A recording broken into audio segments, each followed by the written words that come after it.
மேஷராசிக்கு இன்றைக்கு ஆரம்பமே சுறுசுறுப்பாக இருக்கும். உங்களுடைய 4ஆம் அதிபதி என்று சொல்லப்படக்கூடிய சந்திர பகவான் சூரியனுடைய நட்சத்திரத்தில் இன்றைக்கு உத்தரம் நட்சத்திரத்தில் போய்கொண்டிருப்பதால் மேஷ ராசிக்காரர்களுக்கு காலை எழுந்ததிலிருந்தே சுறுசுறுப்பாக இருக்கின்ற நாள் அது.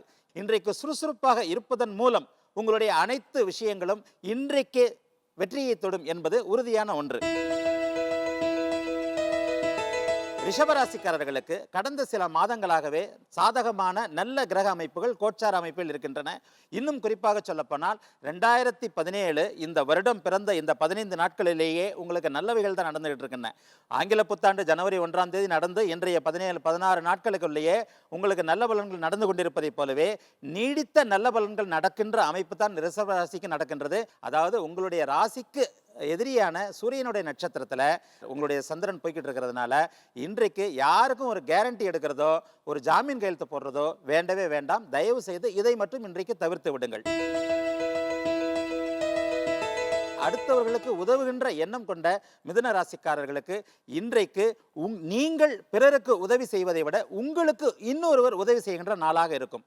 மிகச்சரியான ஒரு எதிர்பார்ப்பில் நீண்ட காலமாக இந்த உதவி கிடைக்கவில்லையே, இவர் எனக்கு உதவிகளை செய்யவில்லையே, இந்த விஷயம் இப்படி நடந்தால் நன்றாக இருக்குமே அப்படின்னு நினைத்து கொண்டிருந்த ஏங்கி கொண்டிருந்த மிதுன ராசிக்காரர்களின் அத்தனை விஷயங்களும் இன்று பலிதமாகும். 3ஆம் இடம் வலுத்திருப்பதால் எதிர்பாராத இடத்திலிருந்து நம்ப முடியாத ஒருவர் உங்களுக்கு இன்றைக்கு உதவி செய்து அதன் மூலம் உங்கள் வாழ்க்கையில் இன்றைக்கு நன்மைகள் நடக்கும். இன்றைக்கு கடகநாதனாகிய சந்திரன் தனாதிபதியான உத்தரம் காலில் உத்தரனுடைய நட்சத்திரத்தில் சென்று கொண்டிருப்பதால் பணவரவு உங்களுக்கு கிடைக்கும் நாள். உங்களுடைய உழைப்புக்கேற்ற கூலி இன்றைக்கு கிடைக்கும். உங்களுக்கு உழைப்புக்கேற்ற கூலியை விட சற்று வெகுமதியான மதிப்பில் அதிகப்படியான சம்பளம் இன்றைக்கு தனலாபம் உள்ள நாள் என்பதால் நீங்கள் எதிர்பார்த்ததை விட ஓரளவுக்கு பணவரவு அதிகமுள்ள நாளாக இன்றைய நாள் இருக்கும் என்பது உறுதி. குருஜையா, அடுத்த ராசி பத்தி போறதுக்கு முன்னாடி ஆண்டாளையா இன்னைக்கு எங்களுக்காக ஒரு வாஸ்து தகவல் சொல்லுங்களேன். பொதுவாக ஒரு வீடு அமைக்கும் போது எல்லா அறைகளும் சொல்லி தான் கேட்பாங்க. எனக்கு பூஜை ரூம் வேணும், டாய்லெட் பாத்ரூம் வேணும், படுக்கையறை வேணும், சமையல் அறை வேணும்னு சொல்லிட்டு படிக்கிற அறை எனக்கு வேணும்னு கேட்குறதில்ல. நம்ம எதிர்காலத்தில் மிக சிறந்த வல்லுநர்களை உருவாக்க ஒவ்வொரு வீட்லேயும் ஒரு அப்துல் கலாம் உருவாகணும் அப்படின்னு சொன்னால் கண்டிப்பாக படிக்கும் அறை அத்தியாவசியமான ஒன்று. அந்த படிக்கும் அறை என்பது ஒரு வீட்டோட வடகிழக்கு பகுதியில் இருக்கணும். வடக்கும் கிழக்கும் சந்திக்கக்கூடிய வடகிழக்கு பகுதியில் படிக்கும் அறையை அமைப்பது சால சிறந்தது. சிறப்பா சொன்னீங்க ஆண்டாளையா. கனியரையா, ஒருத்தருடைய வாழ்க்கை பாத்தீங்கன்னாக்கா அவங்க ஜாதகத்துல தெரியும் அப்படின்னு சொல்லுவாங்க இல்லையா?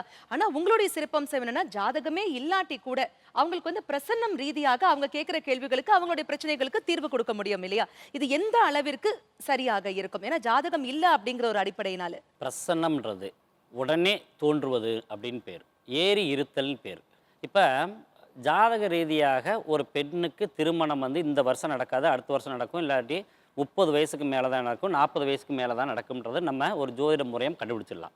ஆனால் இது ஏன் இப்படி தாமதமாகும்ன்றத பிரசன்ன மொழியை தான் கண்டுபிடிக்க முடியும். கண்டிப்பா நீங்க சொல்லும் போதே ரொம்ப சுவாரஸ்யமா இருக்கு. இதை பத்தி நிறைய விஷயங்கள் தெரிஞ்சுக்கணுங்கிற ஒரு ஆவலும் வருது.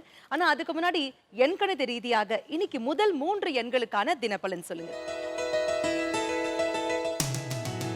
இன்னைக்கு 1ஆம் எண்ணில் பிறந்தவங்க எல்லாருமே இன்னைக்கு ரொம்ப விசேஷமான நாள்னு சொல்லலாம். அவங்களுக்கு எதிர்பாராத ஒரு தனவரவு, எதிரிகள் மூலியமாக இடர்பாடுகள் குறைஞ்சு அவர்களை வெற்றி கொள்ளும் வாய்ப்பு இன்னைக்கு 1ஆம் நம்பரில் இருக்காங்க.